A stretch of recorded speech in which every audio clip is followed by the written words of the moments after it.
মানুষ মারা যাওয়ার পরে আমরা দেখি তাকে ধোয়ানো হয়, কাফন পরানো হয়, জানাজা দিয়ে কবরে দিয়ে দেয়। আমরা যারা হজ করি, সত্যি কথা বলছি, আমরা কিন্তু নিজেরা নিজেকে মেরে ফেলি। মেরে ফেলার পরে ওই সময় নিজেই কাফন পরি, ওটা কিন্তু কাফনের কাপড়। এরপরে নিজেকে মেরে ফেলি, আল্লাহকে বলি যে আমি তো মরেই গেছি, বাকি যে হায়াতটা আমার আছে এটা আমার বোনাস হায়াত। এই জন্যে এই আয়োজন করে যখন আপনি কাবা শরীফে প্রবেশ করেন তখন আপনাকে বলা লাগে লাব্বাইক, হে আল্লাহ আমি উপস্থিত হয়ে গেছি, তোমার যে হাজিরা খাতা আছে আমার নামটা লিখে নাও, আমি তোমার যে গোলাম এটা তুমি লিখে নাও যে আমি অন্য কারো গোলাম না। আল্লাহ বলে ফাযকুরুনি আযকুরকুম ওয়াশকুরুলি ওয়ালা তাকফুরুন ইয়া আইয়ুহাল্লাযীনা আমানুস্তাঈনু বিস-সাবরি ওয়াস-সালাহ ইন্নাল্লাহা মা'আস-সাবিরিন ওয়ালা তাকুলু লিমান ইউকতালু ফি সাবিলিল্লাহি আমওয়াত বাল আহইয়াউ ওয়ালাকিন লা তাশউরুন। সাদাকতা ইয়া রাব্বানা। আল্লাহুম্মা সাল্লি আলা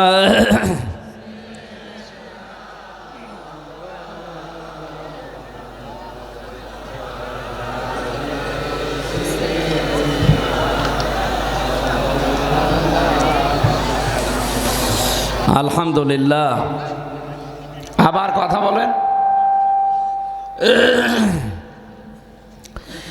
বাংলাদেশের ঐতিহ্যবাহী জেলা ঝিনাইদহ কটচাঁদপুর থানার অন্তর্গত তালসার হাই স্কুল ময়দানে ওয়াদা ফাউন্ডেশনের উদ্যোগে বাৎসরিক তাফসিরুল কোরআন মাহফিলের স্বনামধন্য সভাপতি আর আমার আরাফাতের ভাই আলহাজ সিরাজুল ইসলাম।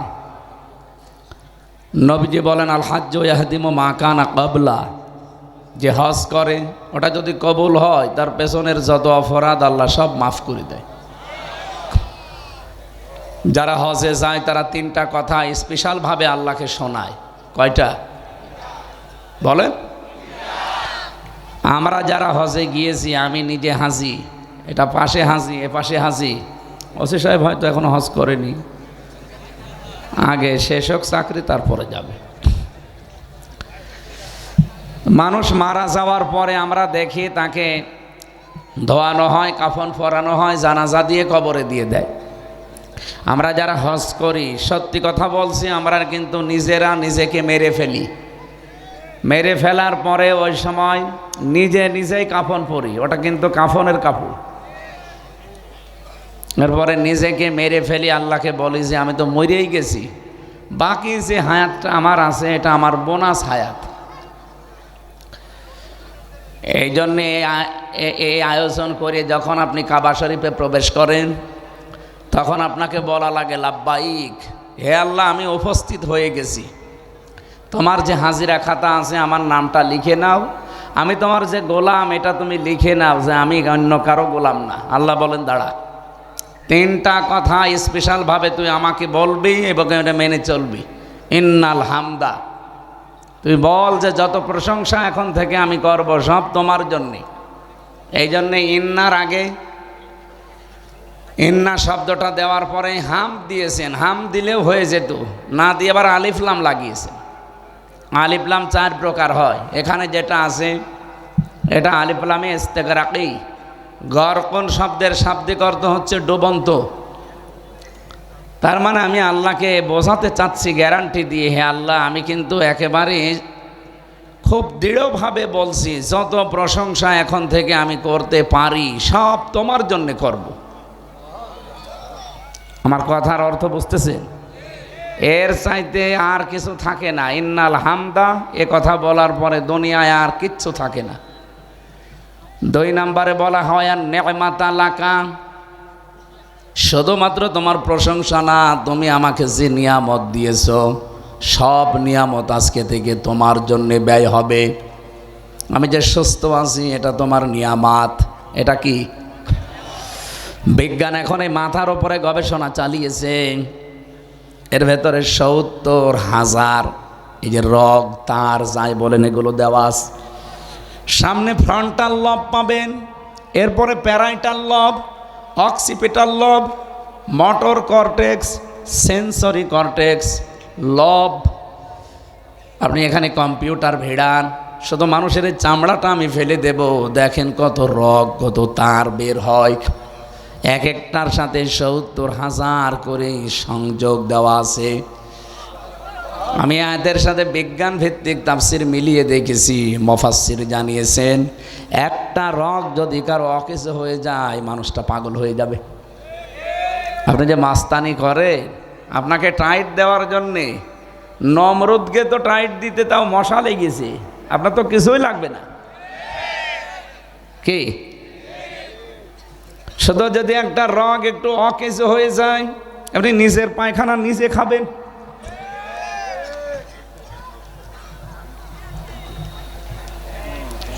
এই জন্য আমি যে সুস্থ আছি এটা আমার নিয়ামত। এই সুস্থতা আল্লাহ তোমার জন্য ব্যয় হবে। তুমি কি আমাকে ক্ষমতা দিয়েছো, পাওয়ার দিয়েছো, সম্পদ দিয়েছো, যা দিয়েছো সব আমি তোমার জন্য ব্যয় করব। এই জন্য হযরত ইউসুফ আলাইহিস সালাম কিন্তু দায়িত্বটা চেয়ে নিয়েছিলেন। অনেক মানুষ বলে হ্যাঁ হুজুররা আবার এই লাইনে আসার দরকার কি? আরে ভাই, এ লাইনে যদি এই মানুষগুলো না আসে দেশ দুর্নীতিমুক্ত হবে না। হযরত ইউসুফ বলেছিলেন ক্বালা জাআলনি আলা খাযাইনিল আরদি ইন্নী হাফিজুন আলীম। তিনি বলেছিলেন বাদশাহ আমাকে আপনি খাদ্য মন্ত্রণালয়ের দায়িত্বটা দেন, কোষাগারের, আমি এটা সংরক্ষণ করতে পারবো। ধর্ম উপদেষ্টা ডক্টর আফামা খালিদ উনি কয়েকদিন আগে ঘোষণা দিয়েছেন বাংলাদেশ যদি সত্যিই ভেজাল মুক্ত খাবার উপহার দিতে চান তাহলে এদেশে ইসলামপন্থী যারা আলেম যারা তাদেরকে ব্যবসায় নামা লাগবে। এদের যদি সত্যি রাজনৈতিকভাবে আপনি দেউলিয়া করে না দিতে চান, যদি সমৃদ্ধ করতে চান, অবশ্যই আলেমদেরকে এ রাস্তায় আসা লাগবে। আর আমরা যারা আসি এই নিয়তে আসি, আমাদের আখের গোছানোর চিন্তা না। যদি চিন্তা থাকতো, ওসি সাহেবের গ্রামের বাড়ি মোড়লগঞ্জ, ওখানে যিনি এমপি ছিলেন মুফতি আব্দুস সাত্তার, আমি আসার সময় স্যারের সাথে কথা বলছিলাম, এখনও পর্যন্ত তার বাড়ি মাটির বাড়ি, সে একজন এমপি।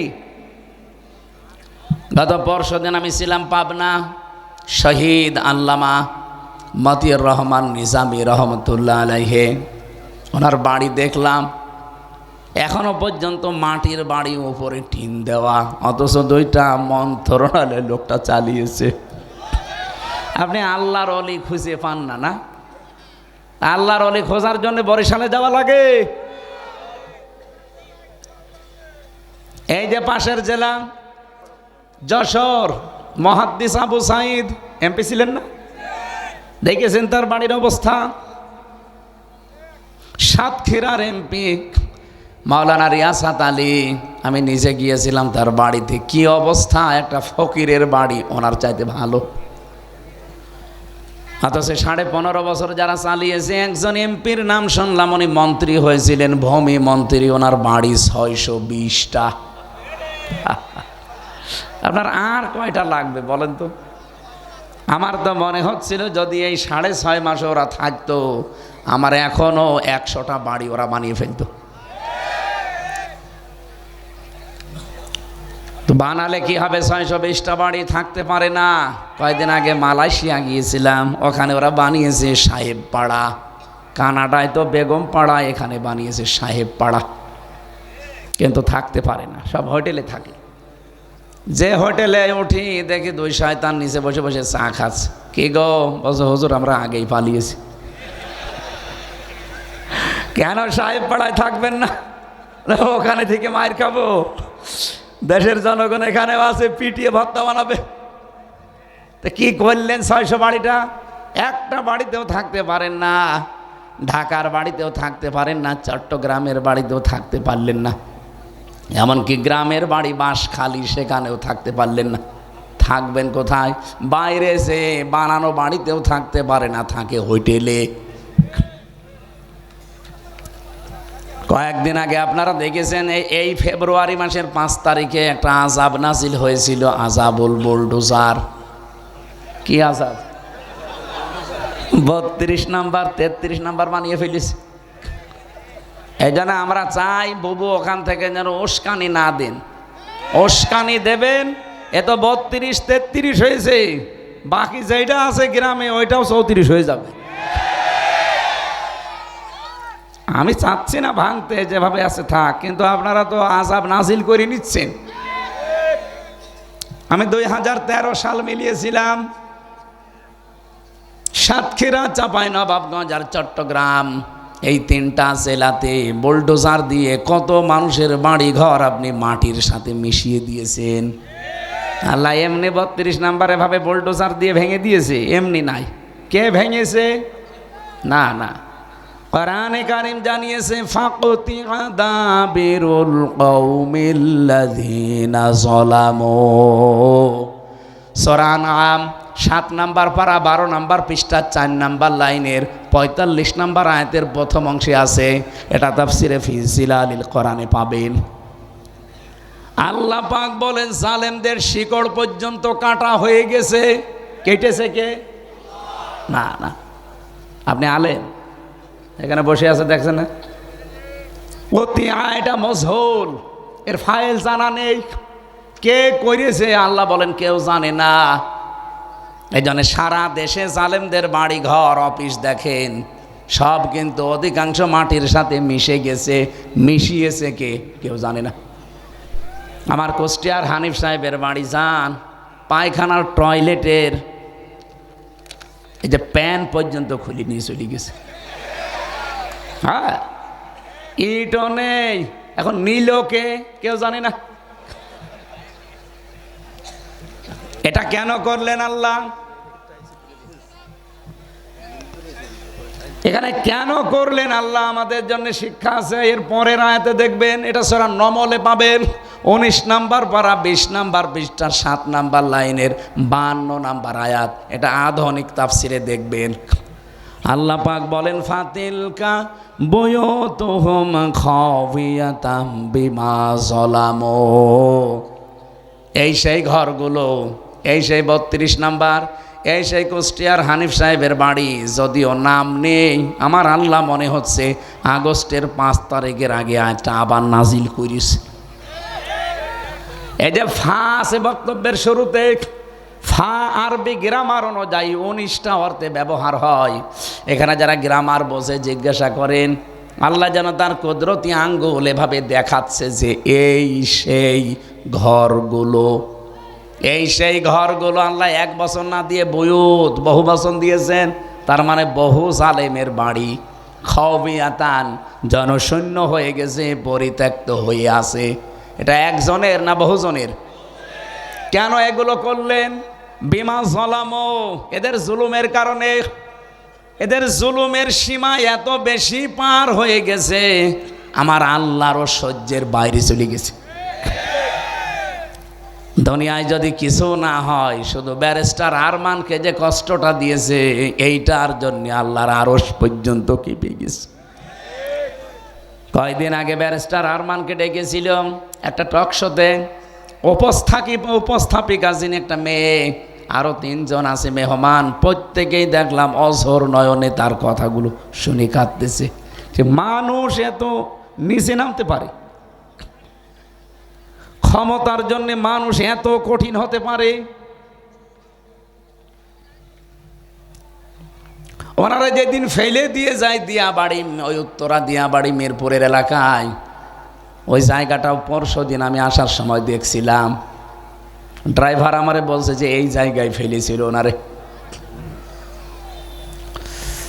আল্লাহ বলেন বিমা যালামু, জালেমদের জুলুমের কারণে জায়গা পর্যন্ত আমি অভিশপ্ত করে দিয়েছি। এ পর্যন্ত ছিল ওদের ব্যাপার, এর পরের অংশ আল্লাহ আমাদের জন্য দিয়েছেন। ইন্না ফি যালিকা লাআয়াতাল লিকাউমিন ইয়ালামুন। আল্লাহ ইন্না দিয়েছেন প্রথমে, মাঝখানে দিয়েছেন লামে তাকিদ। শব্দগুলো কত কত কঠিন, আমরা যারা আরবি গ্রামার জানি তারা টের পায়। আল্লাহ গ্যারান্টি দিয়েছেন এক আয়াতে 2 বার। আল্লাহ বলেন অবশ্যই এর ভেতরে শিক্ষা আছে যারা জ্ঞানী তাদের জন্যে। কিন্তু আগস্টের 5 তারিখের পর থেকে আমরা দেখছি অনেকের জ্ঞান আর কাজে লাগছে না, তারাও যেন ওই আগের মতো অন্ধ হয়ে গেছে। কোরআনে কারীম তাদের জন্য সূরা বানী ইসরাঈলের 8 নম্বর আয়াতের মাঝের অংশে শুনিয়েছে, ওয়াইন উদ্তুম উদনা ওয়াজআলনা জাহান্নামা লিল কাফিরিনা হাসীরা। ওরা যা করেছে তোমরাও যদি ওদের মতো আচরণ করো, আমি ওদের সাথে যা করেছি তোদের সাথেও তাই করব। এই জন্য ইন্না ফি যালিকা লাআয়াতিন দিয়েছেন। আরে নাম না দিলেও অর্থ হয়ে যেত। আল্লাহ এত বেশি জোর দিয়েছেন এই শব্দটাই। আল্লাহ বলেন অবশ্যই এখানে শিক্ষা আছে জ্ঞানীদের জন্যে। জালেমদের এত বড় শিকড় যদি আমি কেটে ফেলতে পারি, এখন যারা আশায় আছো যে চেয়ারে বসবো আর আঙ্গুল ফুলে কলা গাছ হয়ে যাব, 5 বছর পরে তোমার বাড়িও শ্মশান হয়ে যাবে।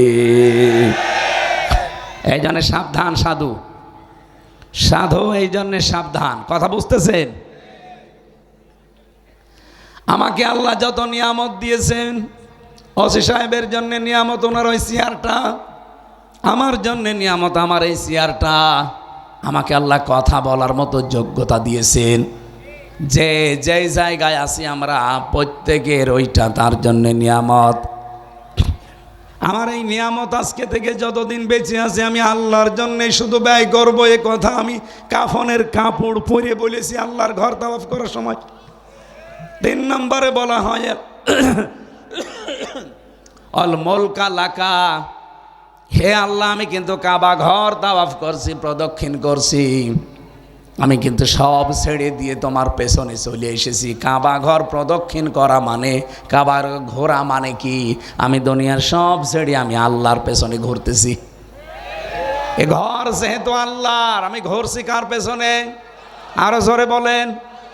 শেষ কথা এইটাই বলে, হে আল্লাহ আমি যদি রাজ্য রাজনীতি দুনিয়ায় কিছু করেও থাকি, আজকে থেকে শুধু তোমার জন্যে করব। অল মুলকা লাকা, অল মুলকা লাকা, তোমার জন্য করব আমি রাজনীতি। এতটুকু আল্লাহ বলেন, শেষ হয়নি। বিদায় তাওয়াফ করার সময় যে অধ্যাপক সাহেব যারা হাসি, শেষ কথা আল্লাহকে এটা শোনানো লাগে, আল্লাহ লা শারীকা লাকা লাব্বাইক, আমি চলে যাচ্ছি আল্লাহ, আমার নামটা তুমি লিখে রেখো, আমি কিন্তু মুশরিক না। আমি আজকে থেকে তোমারে গ্যারান্টি দিয়ে গেলাম কোনোদিন আর শিরিক করব না। বাংলাদেশে যত হাসি রাজনীতি করে, সরকারি দলে বিরোধী দলে নিরপেক্ষ যারা আছে, বলেন তো এই 3টা কথা যদি মেনে চলতো, এদেশে আর কারো লাগতো না ইসলাম কায়েমে, হাজিরায় যথেষ্ট। বলেন করছে হাজিরায় কাজগুলো, একটা কথাও ঠিক রাখে না। ওখানে বলে ইন্নাল হামদা, প্রশংসা সব তোমার জন্যে, এসে প্রশংসা করে মরা মানুষের। আরে ভাই মানুষ তো মরেই গেছে, তার প্রশংসা করে করবেন কি? ওই প্রশংসা যদি তার না করে ওই মরা মানুষের মালিক যিনি, ওনার করতেন, আপনার অন্তর প্রশান্ত হয়ে যেত। কোরআনে কারীম জানিয়েছে আল্লাযীনা আমানু, যে মানুষগুলো ঈমান আনে, তাতমাইন্নু কুলুবুহুম বিযিকরিল্লাহ, আলা বিযিকরিল্লাহি তাতমাইন্নুল কুলুব। এই পৃথিবীতে ইমানদারেরা যদি প্রশান্তি পেতে চায়, আমি আল্লাহ বলছি, আমি আল্লাহর নামে তাদের অন্তর ঠান্ডা হবে। আজকে থেকে আমলটা একটু মন মতো করেন। পৃথিবীতে যদি সত্যি আপনি প্রশান্তি পেতে চান, আল্লাহর নামের বাইরে আর কারো নাম নেই। আপনি বাবার নামে জীবনও শান্তি পাবেন না, মায়ের নামে শান্তি পাবেন না, নেতার নামে শান্তি পাবেন না। কি করেন আপনি? আপনাকে আমি কিছু বলেছি? আমার কণ্ঠ এখন এরকম হয়ে গেছে, কিছুই লাগবে না, এর ওপর এখন ট্রাক গেলেও কিছু হবে না। আপনি ভালো করে শোনেন, নিস্তব্ধ হয়ে যাবেন। ছাড়বে কয়টা? 3টা চলছে, ছাড়বে কি করে? গলায় তো পারছে না। আর এমন কোনো টর্চার নেই এই 3 বছরে ওরা করে নাই। আমার মাথার একেবারে চুল থেকে পায়ের তালু পর্যন্ত 1 ইঞ্চি জায়গা ফাঁকে না। এই জালেমরা যা করিস, আমি জামা খুলতে পারি না। আমার কণ্ঠ যে এই যে নষ্ট হয়ে যাচ্ছে, শরীর নষ্ট হয়ে যাচ্ছে, কি ছিলাম আর কি হয়ে গেছে, স্বাভাবিক হতে এখনো সময় লাগবে। কিন্তু চাপগুলো তো যাচ্ছে না। আর 2-3 দিন গেলে বাঁচি। 1 মাস রোজা, এর ভেতরে তো আর এরকম নেই।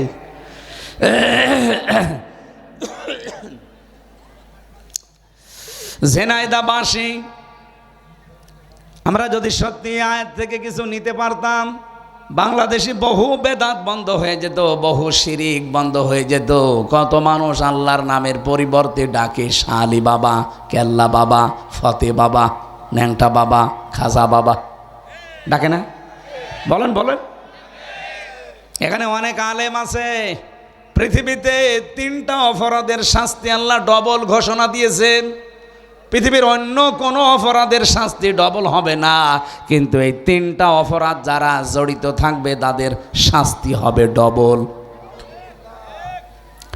1 নম্বরে, ওয়াল্লাযীনা লা ইয়াদউনা মা'আল্লাহি ইলাহান আখার, যারা আল্লাহ বাদে অন্য কাউকে ডাকে, আল্লাহকে ডাকে না তা না, ডাকে পাশাপাশি যারা অন্য কাউকে আল্লাহর সাথে জুড়ে দেয়, তাদের শাস্তি হবে কয়টা?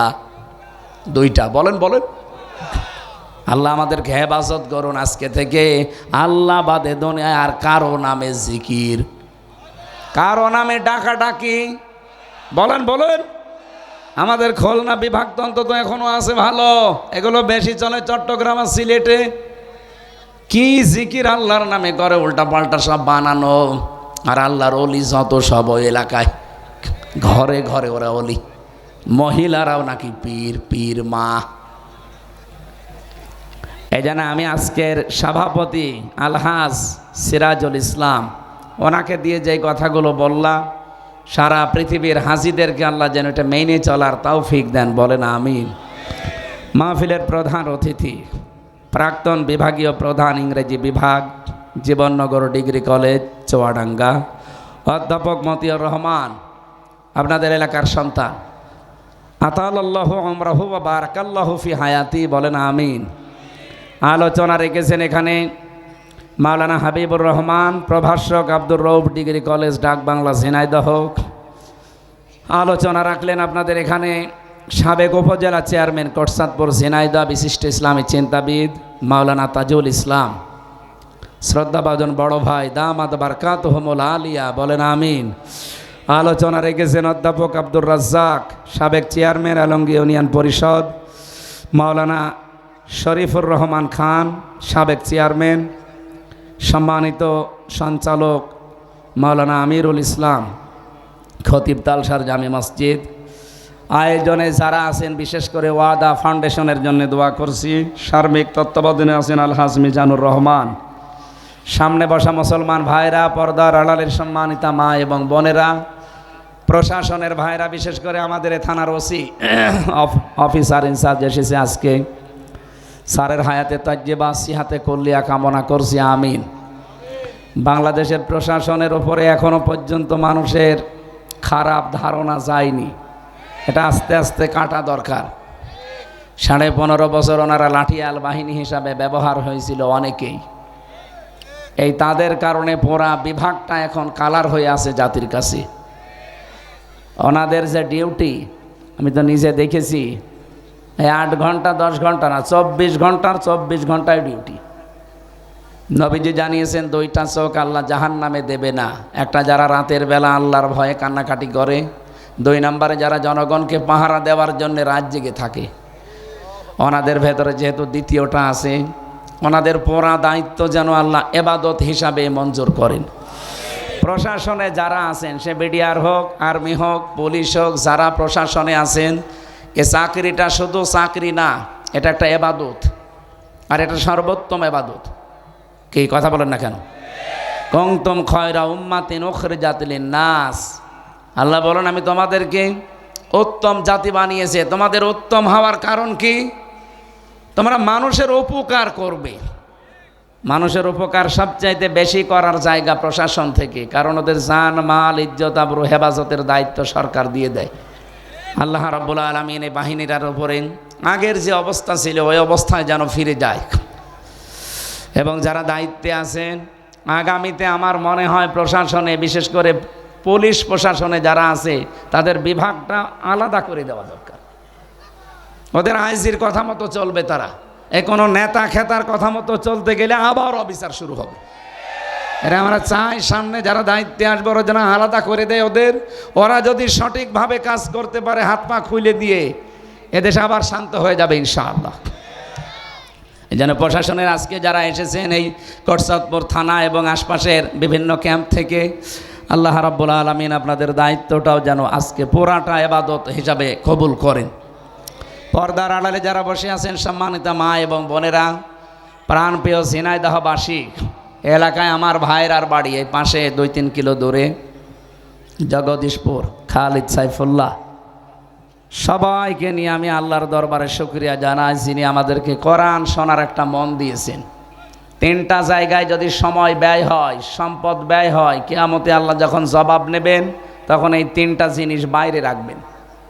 1 নম্বরে যাদের সময় এবং সম্পদ কোরআনের পেছনে ব্যয় হবে, এই সম্পদের হিসাব কিয়ামতে দেওয়া লাগবে না, বাড়ি যেয়ে কালকে বলবেন। যারা পরিবারস্থ লোকদের জন্য সম্পদ আর সময় খরচ করেন, ওই সময় আর সম্পদের হিসাব আল্লাহর কাছে দেওয়া লাগবে না।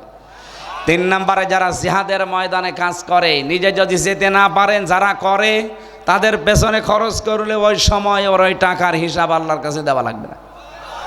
আর বাংলাদেশে এখন সামনে সবচাইতে বড় জিহাদ কোরআনের কারিমের এই 6666টা আয়াত এই দেশের 56,000 বর্গ মাইলের উপরে প্রতিষ্ঠিত করা।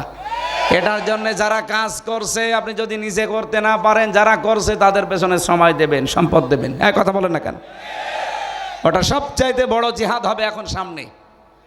কারণ 300 জন এমপির ভেতরে মাত্র 151 জন যদি আমরা পাঠাতে পারি, যারা কোরআন বুকে নিয়ে যেতে পারবে, নামাজের ওয়াজ দেশে আর করা লাগবে না, রোজার ওয়াজ করা লাগবে না, জাকাতের ওয়াজ করা লাগবে না, কারণ এগুলো সব প্রতিষ্ঠা করা লাগে রাষ্ট্রীয় কায়দায়। আপনি পুরা কোরআন শরীফের ভেতরে নামাজ পড়ার কথা মাত্র 1 জায়গায় পাবেন। কয় জায়গায়? ফাসাল্লি লিরাব্বিকা, হে নবী আপনি নামাজ পড়েন আপনার রবের জন্যে। কার জন্যে? এই 1 জায়গায় আছে পুরা কোরআনে। কিন্তু নামাজ দাঁড় করান, নামাজ কায়েম করান, নামাজ প্রতিষ্ঠা করান, এই কথা আছে কোরআনে 82 জায়গায়। কত জায়গায় বলেন তো? 1 বেশি না 82 বেশি? কত বেশি বলেন? নিজে নামাজ পড়বেন মাত্র 1 বার পেয়েছি আমি, আর নামাজকে দাঁড় করানো লাগবে এটা 82 বার। এই জন্যে, কারণ একা একা এটা সম্ভব না, অন্তত 82 জন মানুষ তো লাগবেই। আর রাষ্ট্রে আমরা 18 কোটি মানুষ বাস করছি। এই 18 কোটির ভেতরে মাত্র 300 জন, এর ভেতরে মাত্র 151 জন। এরা যদি বলে মাননীয় স্পিকার আমরা নামাজের বিল চাই, দেখবেন তার পরের দিন এই বিধানটা বাংলাদেশে কায়েম হয়ে গেছে। আপনার আর ওয়াজ করা লাগবে না, ভাই সলিমদ্দি চলো নামাজ পড়তে যায় না, ও নামাজ পড়তে বাধ্য হবে, ওর বাপ পর্যন্ত পড়বে। নামাজের বিলটা কায়েম যদি হয়, আপনি হয়তো একটা ভোট দিয়েছিলেন যাকে, সেই লোকটা যদি সংসদে যে এই বিলটা কায়েমের পক্ষে কথা বলে, 18 কোটি মানুষ নামাজ পড়বে। আপনি একটা ভোট দেওয়ার কারণে 18 কোটি মানুষের নামাজের সওয়াব পাবেন। এইটা অনেকে বুঝে ফেলেছে, এই জন্য বলে হুজুর এটা রাজনীতি। এটা রাজনীতি হয় কি করে? এই কথাটা রাজনীতি হয় কি করে? আমি 1 ওয়াক্ত নামাজ পড়ি, 18 কোটি মানুষের নামাজের সওয়াব পাবো, এটা রাজনীতি হয় কি করে? এটা তো সাদগায়ে জারিয়া। বলেন, আমাদের দেশে আমরা গোনায়ে জারিয়া বুঝি না, অনেকে সাদগায়ে জারিয়াও বুঝি না। আমি একটা সিনেমা তৈরি করলাম, এর ভেতরে অশ্লীল দৃশ্য যা থাকবে, যত মানুষ দুনিয়ায় দেখবে, এরপরে আবার কপি হবে, আবার দেখবে, এরপরে আবার কপি হবে, আবার দেখবে। এটা যদি কিয়ামত পর্যন্ত চলতে থাকে, আপনি কিয়ামত পর্যন্ত কবরে গোনায়ে জারিয়া পেতেই থাকবেন। এগুলো সব ফ্ল্যাক্সি লোড হয়ে আর বিকাশ হয়ে যাবে। এখন যদি বলেন হুজুর আমার বিকাশ নাম্বার খোলা নেই, এমনি খুলে যাবে। পাসপোর্ট সাইজের ছবিও লাগবে না, ও ভোটার আইডি কার্ডও লাগবে না, এমনি বিকাশ খুলে যাবে, আপনার খালি বসে বসে পাবেন। ওই সিনেমায় যত কিছু হয়েছে, যত মানুষের চরিত্র ধ্বংস হয়েছে, মানুষের পরিবার নষ্ট হয়েছে, আপনি কবরে বসে বসে কিয়ামত পর্যন্ত এই গনায়ে জারিয়া পেতেই থাকবেন। এটা কি আমি বানালাম? বলেন বলেন। সূরা নিসা 5 নাম্বার পারার 10 নাম্বার পৃষ্ঠা 11 নাম্বার লাইনের, এটা 85 নাম্বার আছে, আয়াতে আছে, মাইয়াশফা শাফাআতান হাসানাতান ইয়াকুল্লাহু নাসীবুম মিনহা ওয়া মাইয়াশফা শাফাআতান সাজ্জিয়াতান ইয়াকুল্লাহু কিফলুম মিনহা ওয়া কানাল্লাহু আলা কুল্লি শাইইম মুকিতা। বলেন আল্লাহু আকবার। আরও অ্যাক্টিভভাবে শুনবেন আর শিক্ষাগুলো এখান থেকে জীবনে বাস্তবায়নের সিদ্ধান্ত নেবেন। আল্লাহ পাক বলেন, কোনো মানুষ যদি একটা ভালো কাজ করে, ওই ভালো কাজে কেউ যদি সহযোগিতা করে, ও লোকটা ভালো কাজ করে যা পাবে, আপনি শুধু নাড়াচাড়া দিয়ে সেই সওয়াব পাবেন। সিস্টেম অপর পৃষ্ঠায় দেখুন, কোনো মানুষ যদি অন্যায় কোনো কাজ করে, এই অন্যায় কাজ করে লোকটা যে অপরাধী, আপনি শুধু সাহায্য করে একই অপরাধী। বলেন, এইটা রাজনীতি মনে করে আপনি চলে যান কোন কারণে? আমরা তো চাই এদেশে কোরআনে কারিমের বিধানটা কায়েম করতে, এটা আপনার কাছে রাজনীতি মনে হয়ে যায়, আর আপনি যেটা করছেন ওটা তো পুরাই দুর্নীতি। এটা পুরা দুর্নীতি না? আগামী থেকে এই দুর্নীতি দেশে আর হবে না। আন্তর্জাতিক যে বিভিন্ন বিষয়গুলো এখন ষড়যন্ত্র চলছে, আশা করছি আল্লাহর দিকে তাকিয়ে এগুলো মিটে যাবে। কি? হ্যাঁ, ওরা চায় না দুনিয়ায় কেউ যে দেশে ইসলাম কায়েম হোক, কিন্তু আল্লাহ যদি চায় সবগুলো কিন্তু পানির মতো হয়ে যাবে ইনশাআল্লাহ।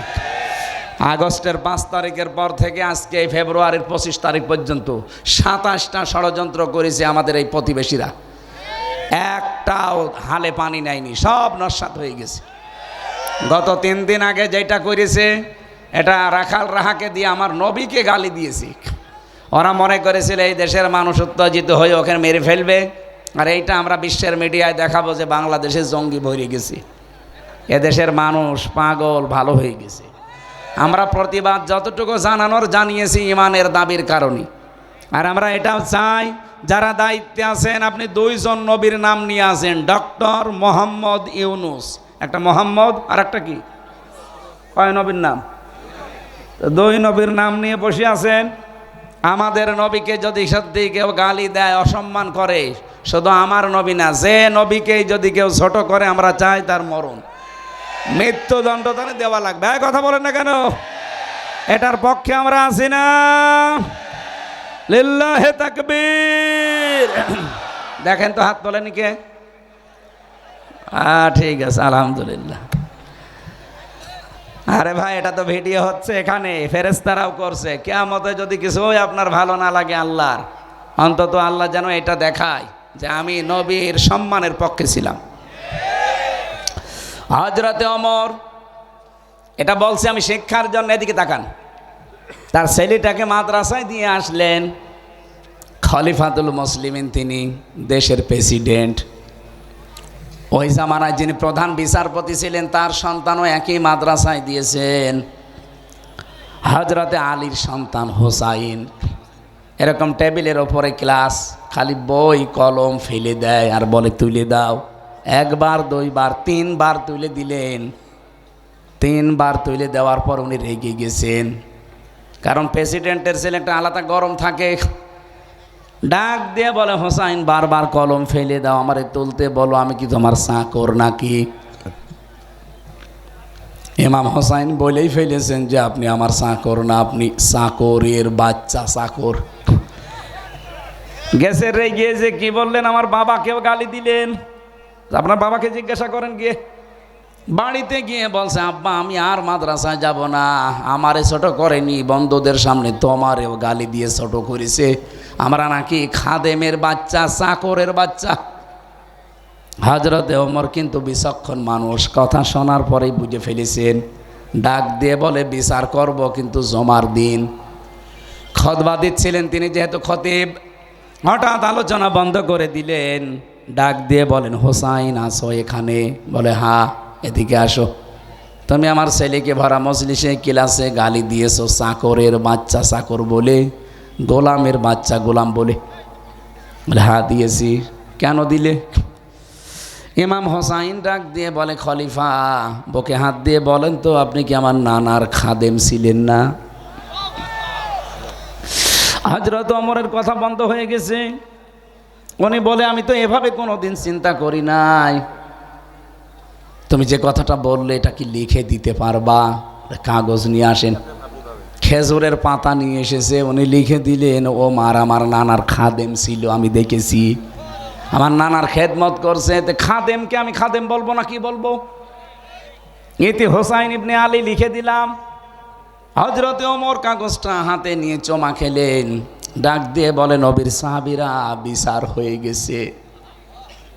ছোট মানুষ আব্দুল্লাহ তো বোঝে না, বলে, বাবা তুমি তো বিচারই শুরু করলে না, হয়ে গেল কি করে? হযরত ওমর বলে, সন্তান যে বিচার করেছি দুনিয়া না আখিরাতেও কাজে লাগবে। আমি যখন মারা যাব এই কাগজটা আমার কাফনের ভেতরে দিয়ে দিও। কিয়ামতের ময়দানে আল্লাহ পাক যদি আমার জীবনের কিছুই পছন্দ না করে, এই কাগজটা অন্তত তুলে দেখাবো, রব্বুল আলামিন আমার জীবনের কিছুই যদি তোমার ভালো না লাগে, কাগজটার দিকে তাকাও, তোমার নবীর নাতি লিখে দিয়েছে আমি নবীর খাদেম ছিলাম, এই ওসিলাই হলেও তুমি আজকে আমারে মাফ করে দাও। আকাশের তারকা দেখতে পান, জীবনে কেউ যদি গণনা করেন একদিন হয়তো শেষ করে ফেলতে পারবেন, কিন্তু হযরত ওমর মুসলমান হয়ে যত নেকির কাজ করেছিলেন কোনোদিন শেষ হবে না। এত নেকি আঞ্জাম দিয়েছিলেন তিনি, যে রাস্তা দিয়ে যেতেন শয়তান পর্যন্ত 40 দিন যেতে ভয় পেত। এত মর্যাদা যেই মানুষটার।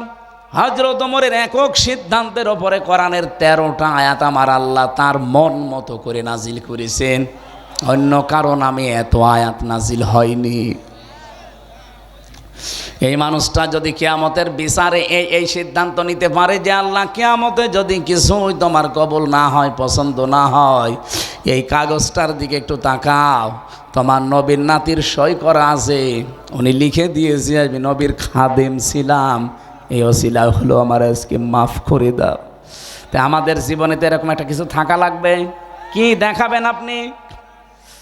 হাল্লাকা সিররুন ইনদাল্লাহ বাইনাকা আনতা ওয়া বাইনাল্লাহ, হাল্লাকা সাদাকাতুন তাখফা লা ইয়ালামুহা ইল্লাল্লাহ।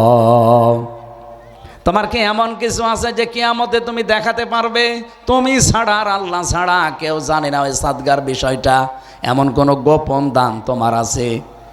এই জন্য দুনিয়াতে এমন কিছু গোপনে করা দরকার, এমন কিছুর পক্ষে থাকা দরকার যেই জায়গায় আমার আল্লাহ নিজেও দুর্বল হয়ে যায়। এই জন্য আমি হাত তোলালাম। যে লোকটা গালি দিয়েছে রাসূলুল্লাহকে, ও যদি আমার বাবাকে গালি দিত, ওরে আমি আরো পুরস্কার দিতাম দে। বিশেষ করে আমার দাদারে যদি গালি দিত আমি আরো টাকা দিতাম, কারণ আমার দাদা আওয়ামী লীগ।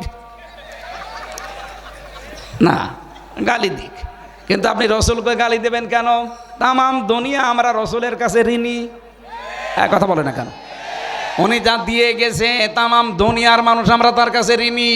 আর আপনি গালি দেন মানবতার এই মহান বন্ধুকে, আপনি তো মানবতার শত্রু। কথা বলেন না কেন? আর মানবতার শত্রু আপনি।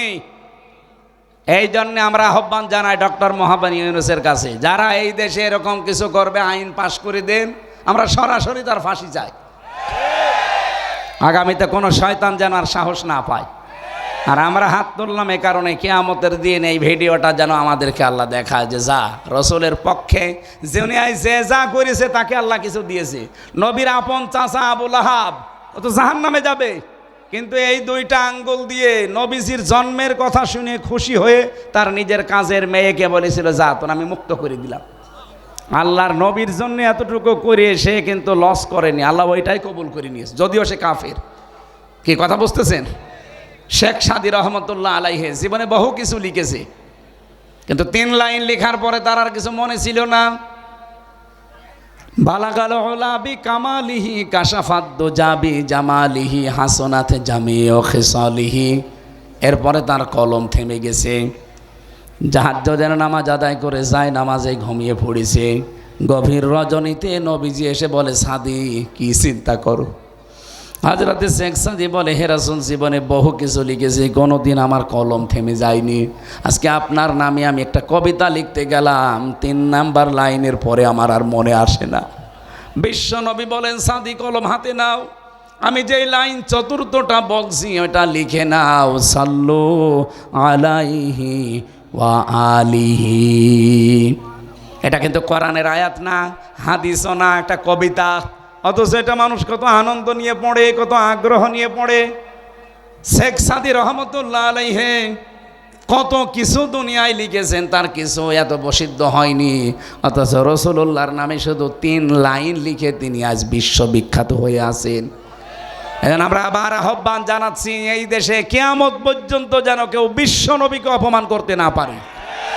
আপনার গালি দেওয়ার দরকার হলে আমার বাবারে গালি দেন, আমার দাদারে গালি দেন, এই কথা বলেন না কেন? উনি সুপারিশ করা ছাড়া, ওনার সিগনেচার ছাড়া কেউ জান্নাত যেতে পারবে না। আপনি যত বড় ইমানদার হন আর যত বড় ক্ষমতাধার হন, মরে যাবেন। নবীজি বলেন, যদি হ্যাঁ আমি লিখে দিলাম এটা জান্নাতি, আপনি পাবেন। উনি যদি বলেন না আমার সিগনেচার নেই, আপনি যত বড় পীরের মুরিদ হন, আপনি জাহান্নামী। কথা বলেন। আশা করছি আমি ইঙ্গিত দিলে আপনি বুঝে ফেলেছেন। আজকে থেকে দলমত এই জায়গায় অন্তত আর দেখবেন না যে না ওটা জামাত ইসলামের নবী, আমার না। আপনাকে কি কবরে রাখার সময় ওই কথা বলা হয়? তখন তো ঠিকই বলি বিসমিল্লাহি ওয়া আলা মিল্লাতি রাসূলিল্লাহ বলা হয়।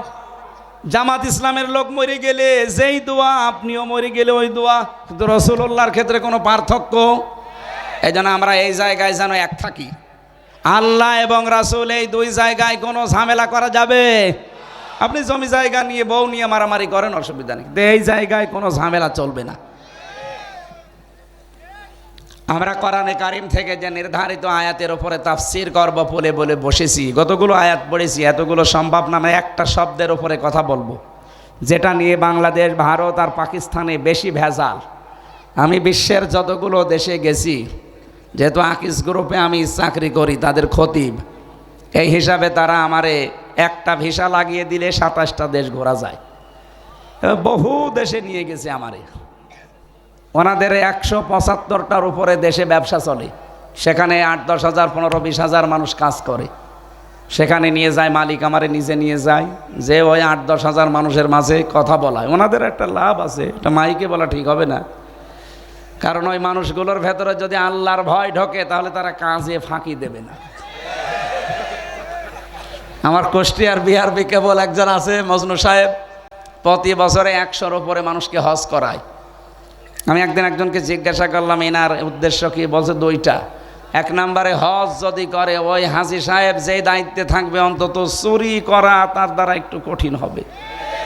টাকা 1-1.5 লাখ 2 লাখ 5 লাখ খরচ হোক, কিন্তু ওর দ্বারা যে 30-40 বছর একটা কাজ করে নিলাম, সেখানে অন্তত দুর্নীতি হবে না, চুরি হবে না, এই গ্যারান্টি মজনু সাহেব মনে করে। এই কারণে 100 জন 150 জন 200 জন হজ করায়, টাকা খরচ হোক, সওয়াবও হচ্ছে, কাজও হয়ে যাচ্ছে। তো আকিস গ্রুপেরও ওইটাই না, আমাকে ভালোবাসে তারা, তাদের অনেক স্যাক্রিফাইস আছে আমার জন্য, আমি দোয়া করি তাদের জন্যে। যতগুলো দেশে ঘুরলাম সবচাইতে বেশি ভেজাল এই আয়াতের প্রথম শব্দটা নিয়ে, বাংলাদেশে, ভারতে আর পাকিস্তানে। একেবারে প্রদেশ প্রদেশ ঘুরে ঘুরে আমি দেখেছি, ভারতের কোনো জায়গা আমার বাদ নেই। সব প্রদেশে ঘুরে ঘুরে দেখে দেখলাম এইটা নিয়ে ঝামেলা। বাংলাদেশের কোনো জেলা থানা তো আমার আর বাকি নেই, সব জায়গায় যেয়ে দেখলাম এইটা নিয়ে ভাগা। পাকিস্তানে যত জায়গায় সব ভেজাল এইটা নিয়ে। আজ এই ভেজাল নিরসন করা দরকার। প্রত্যেক জমার দিন সারা পৃথিবীর যত মসজিদ আমি যেখানেই নামাজ পড়েছি জমার নামাজ দেখেছি ইমাম সাহেব এই আয়াতটা শেষে পড়ে, ফাযকুরুনি আযকুরকুম আশকুরুলি ওয়ালা তাকফুরুন। চারটা বিষয় আল্লাহ আমাদেরকে প্রতি জমার দিন ইমাম সাহেবের মাধ্যমে স্মরণ করায় যে আমাকে স্মরণ করো, আমি স্মরণ করব। আমার শুকরিয়া আদায় করো, নাফরমানি করবা না। কয়টা কথা? আরো জোরে।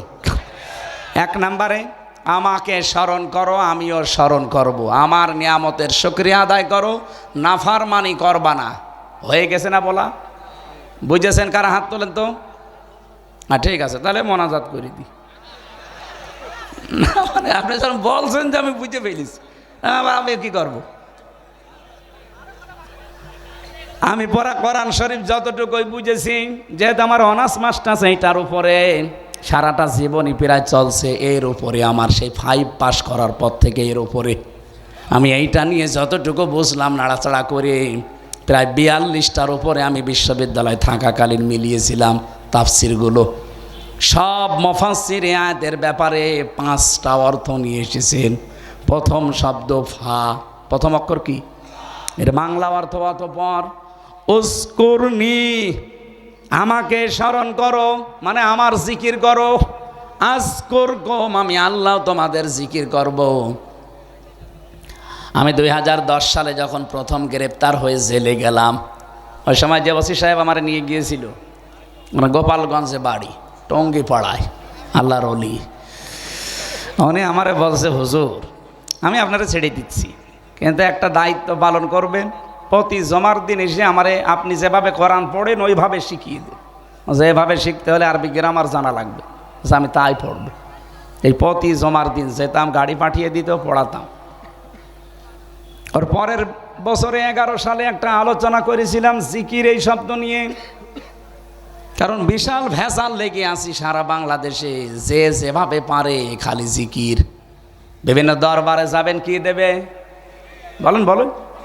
অথচ এটা যে একটা ইবাদত, এটা যে একটা ইবাদত কিভাবে করা লাগবে, কয়টা শব্দ দিয়ে করা লাগবে, অবশ্যই আল্লাহ কোরআনে এবং নবীজির মাধ্যমে দিয়েছেন। কারণ ইবাদত হলে তো দেবে। কি কথা বলে না কেন?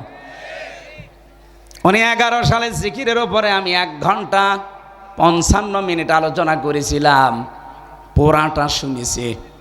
পরের সপ্তাহে পড়াতে গেলাম, আমারে বলছে, হুজুর এতদিন আমি কি ভাবতাম জিকির নিয়ে, যে বিভিন্ন পীর সাহেবরা দেয়, বাবারা যে জিকির করে মনে হচ্ছিল যে ওইটাই মনে হয় জিকির। তা আপনি কি বললেন? এ তো জিকিরের সাথে ওদের বাস্তবতার একটাও মিল নেই। আমি যেহেতু দলিল দিয়ে দিয়ে বলেছিলাম, জিকিরের পুরা কোরআনে আমার আল্লাহ প্রধান অর্থ দিয়েছেন 5টা। জিকিরের অর্থ কয়টা? 1 নম্বরে জিকির মানে কোরআন। জিকির মানে ইন্না নাহনু নাযালনা যিকরা ওয়া ইন্না লাহু লাহাফিজুন। এটা সূরা হিজরের ভেতরে 9 নম্বর আয়াতে আছে। আল্লাহ বলেন, এই জিকির আমি আল্লাহ নাজিল করেছি, আর এই জিকিরকে সংরক্ষণের দায়িত্ব আমি আল্লাহ নিয়েছি। তাহলে জিকিরের প্রথম অর্থ কোরআন। আপনি যদি জিকির করতে চান কি পড়া লাগবে? আরো জোরে বলেন। এটা কি বুঝেছেন? জিকির মানে কি? এর চাইতে আর অন্য কোনো জিকির করার দরকার আছে? জিকিরের 2 নম্বর অর্থ, জিকির মানে উপদেশ। কোরআনে কারীম জানিয়েছে, ফাযাক্কির বিল কোরআনি মাই ইয়াখাফু ওয়াঈদ। এটা সূরা কফের ভেতরে আছে। এটা 26 নম্বর পারা, 19 নম্বর পৃষ্ঠার 13 নম্বর লাইনের 50 নম্বর আয়াত, কোরআনে কারীমের 45 নম্বর সূরা। এটা রব্বুল আলামিন বলেন, ফাযাক্কির, হে নবী আপনি উপদেশ দেন, বিল কোরআনি, যাকে উপদেশ দেবেন আপনার পুরা উপদেশ হবে কোরআন কেন্দ্রিক।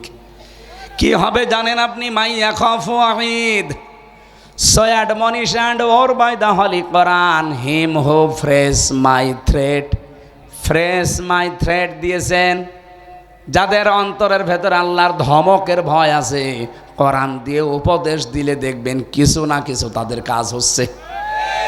আপনি বাবার জীবনী সারা জীবন বসে বসে শোনাবেন, কিচ্ছু হবে না। যখন শুনবে ভালো করে শুনবে, যেই বাড়ি চলে যাবে ভুলে যাবে। কিন্তু কোরআনে কারিম দিয়ে কেউ যদি আলোচনা করে, উপদেশ দেয়, এই যে সোনায় সোহাগা ছিটিয়ে দিলে যেরকম হয়, আল্লাহ বলেন এরকম হবে। স্বর্ণকে সারা জীবন চালাবেন, জীবনও গলাতে পারবেন না। কি কথা বলছেন না কেন? ওর পরে সোহাগা ছিটিয়ে দিলে পানির মতো গলে যাবে। মানুষের অন্তর আমার আল্লাহর কুদরতি হাতে। আপনার ওই বাবা কি করেছে, দাদা কি করেছে, সারা জীবন বলবেন, শুনবে, বাড়ি যাওয়ার আগেই ভুলে যাবে। কিন্তু কোরআনে কারিম দিয়ে যদি অন্তরে আঘাত করতে পারেন, যত কঠিন অন্তরের মানুষ হোক নরম হয়ে যাবে। এই জন্য আজকে থেকে আমাদের পুরা আলোচনা হবে কোরআন কেন্দ্রিক। কারো উপদেশ শুনতে চাইলে কিসের উপদেশ শুনবেন? আরো জোরে বলেন। হ্যাঁ, কোরআনের উপদেশ শুনতে হলেও আপনার আবার যোগ্যতা থাকা লাগবে। কারণ বাংলাদেশে বহু জায়গায় আয়াত পড়ছে কোরআনের, কিন্তু চলে যাচ্ছে ব্যাখ্যা করতে গিয়ে নিজের মন মতো। এই যে আমার তাহেরি ভাই যেটা করে, বলেন তো, তাফসির মাহফিলে, ওয়াজ মাহফিলে আজিমুস শান বিশাল কিছু লিখে উনি আয়াতও পড়ে। কয়েকদিন আগে আমি ব্রাহ্মণবাড়িয়া ছিলাম পাশে, ওনার থেকে মনে হয় খুব বেশি হলো 8 কিলোমিটার দূরে। উনি আলোচনা করছে কুল হু আল্লাহু আহাদ, হে নবী আপনি বলেন আল্লাহ এক। ঠিক আছে না? ঠিক আছে না মানে এ পর্যন্ত ঠিক আছে না? হে নবী আপনি বলেন আল্লাহ, বলেন, আরো জোরে বলেন। এ পর্যন্ত শুনলাম। এরপরেই দেখি এবার চলে গেছে উল্টো লাইনে, বলে এই নবী কোন নবী? এটা ফাতেমার বাবা। এ ফাতেমা কোন ফাতেমা? এ হোসাইনের মা। এ হোসাইন কোন হোসাইন? এতক্ষণ যিনি কথা বলছিলেন না, ইমাম হোসাইন। আপনারা চেনেন ইমাম হোসাইনকে, ওনাকে কারবালায় শহীদ করা হয়েছিল। আপনাদেরকে আমি এখন হোসাইনের জীবনী শোনাবো, মাত্র 2 ঘন্টা। আয়াত পড়েছে কি আর তাফসির হচ্ছে কি। এই জন্য আপনাকে কোরআন শুনতে হলেও আপনার কিছু যোগ্যতা থাকা লাগবে। না তো মনে করবেন সবাই তো কোরআনের কথাই বলছে, অথচ আয়াত পড়লো কি আর যাচ্ছে কোথায়। কথা বলেন না কেন? এরকম ওয়াজ বাংলাদেশে নেই। এই জন্য আলোচনা হবে পুরাটা কি কেন্দ্রিক। যে আয়াত দেব, আয়াতের যত তথ্য উপাত্ত যত কিছু আছে, টাই নক্ষত্র বের করে আপনাকে বোঝানো লাগবে। ঝিনাইদহ আলেমদের শহর, যারা বাংলাদেশের বিভিন্ন জায়গা থেকে জেলায় আসবেন, বলবেন কোরআন শরীফ হাতে নেন, এক একটা শব্দের 8টা 10টা 15 20টা অর্থ বের করেন, তাফসিরের নাম বলে বলে আমাদেরকে শোনান। ওই বাবার কিচ্ছা কাহিনী শোনার জন্য আমরা রাজ্যে বসে নেই। হ্যাঁ, বলতে পারবেন না? তাহলে কোনো ভণ্ড এ জেলা আসতে পারবে না। জিকিরের প্রথম অর্থ কোরআন, দ্বিতীয় অর্থ উপদেশ, 3 নম্বরে জিকিরের অর্থ হচ্ছে সালাত বা নামাজ। জমার দিন আল্লাহ একটা ডাকও দিয়েছেন, ইযা নুদিয়া লিস-সালাতি মিন ইয়াউমিল জুমআতি ফাসআউ ইলা যিকিরিল্লাহ। রব্বুল আলামিন এটা সূরা জুমার ভেতরে দিয়েছেন, যখন নামাজের আযান দেওয়া হয় সব কাজ কাম বাদ দিয়ে আল্লাহর জিকিরে দৌড়াও। এখানে জিকির মানে নামাজ। জিকির মানে, আরো জোরে বলেন। জিকিরের 4 নম্বর অর্থ, জিকির মানে আল্লাহর আইন। এটা সূরা তাহার 124 নম্বর আয়াতে পাবেন, আমান আ'রাদান যিকরি ফাইন্না লাহু মাঈশাতান দঙ্কা ওয়া নাহশুরুহু ইয়াউমাল কিয়ামাতি আ'মা। যে ব্যক্তি আল্লাহর আইন থেকে, আল্লাহর বিধান থেকে মুখ ফিরিয়ে নেয়, এখানে জিকির মানে আল্লাহর আইন। আল্লাহ বলেন তার জীবন আমি সংকীর্ণ করে দেই, ওর আয় উন্নতিতে কোনো বরকত থাকে না। চর্ম চোখে দেখতে মনে হবে আমার সম্পদের পাহাড় তৈরি হচ্ছে, আসবে একদিক থেকে চলে যাবে 5 দিক থেকে। এই জন্য আল্লাহর আইন বাদ দিয়ে, আল্লাহর বিধান বাদ দিয়ে সম্পদ আদি কামাই করতেছেন না, ওটা আপনি ধরে রাখতে পারবেন না। কত মানুষ এখানে আছে, বোনের জমি, ভাইয়ের জমি, চাচার জমি, ফুফুর জমি ফাঁকি দিয়ে জাল দলিল করে নিজের নামে লিখে নেয়। আর ওই মামলা তখন ইনাদের কাছে যায়, তখন ওনারা হায় হতাশ করে, দেখো হচ্ছে কি। তখন উনি যেটা অপরাধী তারে ধরে জেলে নিয়ে গেলে গালি দেয় ওনারে, ওসি ভালো না, তো ওসি তো ভালো না, তা আপনি ভালো, আপনি যে বাবার সম্পত্তি আপনার যে ভাইকে না দিয়ে জাল দলিল করে লিখে নিলেন। কত হাজি আছে হজে যাওয়ার আগে নিজের জমি জায়গাগুলো সব ছেলের নামে দিয়ে দেয়, আর মেয়েকে বলে মা তোর জন্য দোয়া করে দিলাম। এটা একটা টাটকা নির্ভেজাল শয়তান। ওর হজ কবুল হওয়া দূরের কথা, জিদ্দার বিমানবন্দরও আসবে না। তুই দোয়া তো করবি ওর নামে, ওকে ফাঁকি দিলি কেন? আগে ওর জমি ফেরত দে। এক কথা বলেন না কেন? আপনি কি ফাঁকি দিয়েছেন? না, অনেক হাসি এরকম করে। তো আমার সাথে 16 সালে যারা ছিল অধিকাংশগুলোই ছেলের নামে সব লিখে দেয়, আর বলছে মার জন্যে আমি আসার সময় মেয়ের জন্য দোয়া করার কথা বলেছি, এই জন্য দোয়া করছি। আপনার জীবনেও দোয়া কবুল হবে না, আগে ওর শরিক ফেরত দেন। কারণ যারা শরিক ফাঁকি দেন, নিজের বোনকে, নিজের ভাইকে, চাচাকে, ফুফুকে, আল্লাহর কসম দুইটা ক্ষতি হবেই হবে আপনার। এক নম্বরে যখন শরিক ফাঁকি দিয়েছেন ওই দিন থেকে যতদিন এবাদত করবেন কোনো এবাদত আপনার মাথার উপরে উঠবে না। 2 নম্বরে এই যে শরিক ফাঁকি দিয়ে যেগুলো তৈরি করে গেলেন, যে সম্পদ অবৈধ, এই সম্পদ আপনাকে আল্লাহ ভোগ করতে দেবে না। এগুলো ভোগ করার আগে আপনি পটল তুলবেন, মরে যাবেন। ওই সম্পদগুলো তখন আপনার স্ত্রী, আপনার ছেলে মেয়ে আরও অবৈধ কাজে ব্যয় করবে, সব ফিলাক্সি লোড হয়ে আপনার কবরে যাবে। এইরকম পাগলামি কেউ করবেন? এখানে যারা শরিক ফাঁকি দিয়েছেন হাত তোলেন তো। এই এলাকায় এত শান্ত, ওসি থাকা দরকার কি? বাড়ি চলে যাক। এই এলাকা তো একেবারে শান্ত হয়ে আছে, আলহামদুলিল্লাহ।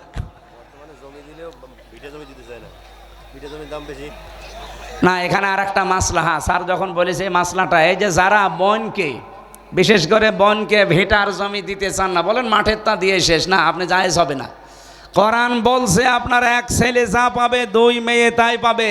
আপনি মাঠেরটা হোক, দোকানেরটা হোক, আর ভিটারটা হোক, যেখানে হোক সব। এমনকি সাহাবা একরাম গ্লাস পর্যন্ত, খাবার খাওয়ার গ্লাস পর্যন্ত ভাগ করে দিয়ে দিতেন।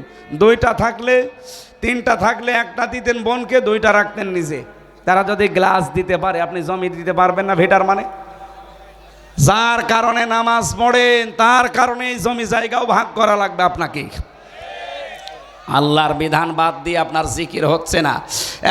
এদিকে তাকান। 5 নম্বরে জিকিরের অর্থ হচ্ছে স্মরণ করা। আজকের আয়াতে যে শব্দে আছে ফাজকুরুনি, আমাকে স্মরণ করো। বলেন তো জিকিরের যে 5টা অর্থ কোরআন দিয়ে বললাম, একটাও কি হু হু আছে? কোথায় পেয়েছেন ওগুলো? আলী বাবা, শাহ আলী বাবা, কেল্লা বাবা। সুতরাং আজকে থেকে এই ভণ্ডামি জিকির আর বাংলাদেশে, বিশেষ করে আমাদের খুলনা বিভাগে চলবে না। কথা বলেন না কেন? আমার বিভাগে যদি ঠিক করতে না পারি, আমি চট্টগ্রামে গেলে বলবে আপনার ঠিক করেন আগে। যেন আমি সারা বাংলাদেশের ঘর সেই বেড়াবো আর আমার ঘরেরই খেয়াল নেই, সমস্যা হবে। আপনার আগে ঠিক হন। আশা করছি এই ভণ্ডামিগুলো বাংলাদেশ থেকে বের হবে। জিকিরের অর্থ এবার হাদিস দিয়ে পেয়েছি আমি 99টা। কয়টা? আপনারা মনে হয় বিরক্ত হয়ে যাচ্ছেন। এখান থেকে আরেকটা অনুষ্ঠান আছে, ওই যে ঝিনাইদা ডাক বাংলা কলেজ ময়দানে, ওখানে 9টায়। এখন তো বাজে 8টা 40, আর 20 মিনিট আছে আমার মনে হয়। এখন এই আয়াত শেষ করতে গেলে এখন 1-1.5 ঘন্টা লাগবে। এই মাহফিলটা তো জোর করে আপনারা নিয়েছেন, খালি ওই ভাইরা ভাই দোহাই দিয়ে। আগামীতে একটা করে নেবেন মাহফিল, আর আমার শরীরও পারছে না। ওখানে যেও যদি এখন 1 ঘন্টা 10 মিনিট হয়ে গেল, ওখানে যে যদি 1 ঘন্টা বলা লাগে। দিনের বেলা একটা ছিল, আমি আর পারছি না ভাই, আমি মাপ চেয়ে শেষ করে দিচ্ছি, ক্ষমা করে দিয়েন। আল্লাহুম্মা আমিন। লা ইলাহা ইল্লা আনতা সুবহানাকা ইন্নী কুনতু মিনাজ জালিমিন। আল্লাহ তাআলা ঝিনাইদহ জেলার কোটচাঁদপুর থানার তালসার হাই স্কুল ময়দানের দিকে তাকাও। চাতক পাখির মতো তোমার কোরআনের কথাগুলো এরা শুনছিল। এই মোনাজাতটা বসে করেন, বসেন, কথা বন্ধ করেন, মোনাজাতে শরীক হন। দুনিয়ার কোনো মানুষের কথা শোনার জন্য এত আগ্রহ নিয়ে আমরা বসে থাকি না। তোমার কোরআন বোঝার জন্য যাদের এত আগ্রহ, এদেরকে তুমি ওমরের মতো বানিয়ে দাও। আজকের এই বিশাল আয়োজনে যদি খুশি হয়ে সওয়াব দিয়ে থাকো, আল্লাহ নবীজির রওজায় পৌঁছিয়ে দাও। যত মানুষ আমরা কবরে পাঠিয়ে দিয়েছি, কবরগুলো জান্নাত বানিয়ে দাও রব্বুল আলামিন। সারাটা জীবন অপরাধ করে করে জীবনটা নষ্ট হয়ে গেছে। হাত ওঠায় কথা বলবো ভয় করে, লজ্জা করে। অপরাধগুলোর দিকে তাকালে জান্নাত পাবো কিনা আশাও করা যায় না। আমাদের অপরাধের দিকে তাকিও না, তোমার রহমতের দিকে তাকাও, জিন্দিগির গোনাগুলো মাফ করে দাও। মা বাপ যাদের আছে আল্লাহ মা বাপকে মাফ করো, যাদের বিদায় নিয়েছে কবরগুলো জান্নাতুল ফেরদাউস তৈরি করে দাও রব্বুল আলামিন। এ মাহফিলের সভাপতি আলহাজ সিরাজুল ইসলাম, প্রধান অতিথি অধ্যাপক মতিউর রহমান সহ নাম না জানা যত অতিথি এখানে এসেছে, বিশেষ করে থানার অভিভাবক আমাদের শ্রদ্ধাভাজন স্যার, অফিসার ইনচার্জ, রব্বুল আলামিন তোমার এই গোলামের মা বাবাকে মাফ করে দাও, তার স্ত্রী পুত্র সন্তান যেগুলো দিয়েছে কবুল করে নাও। প্রশাসনের যে ভাইগুলো আজকে দায়িত্ব পালন করেছে শৃঙ্খলা বিভাগে, আল্লাহ তাআলা তাদের পুরা দায়িত্বটা ইবাদত হিসাবে মেনে নাও। সম্মানিতা মা বোনদেরকে তুমি খাদিজার মতো আয়েশার মতো বানিয়ে দাও। বড় ভাই খালিদ সাইফুল্লাহ, আল্লাহ তাআলা মেহেরবানি করে তার পরিবারটা মঞ্জুর করো। তার বাবা অসুস্থ, শেফায়ে কামেলা আজেলা নসিব করে দাও। আগামীতে এই মাহফিলটা কোরআনের প্রসারের জন্য আরও বড় করে মঞ্জুর করো। বারাকাল্লাহু লানা ওয়া লাকুম ফিল কোরআনিল আযীম। লা ইলাহা ইল্লাল্লাহু মুহাম্মাদুর রাসূলুল্লাহ।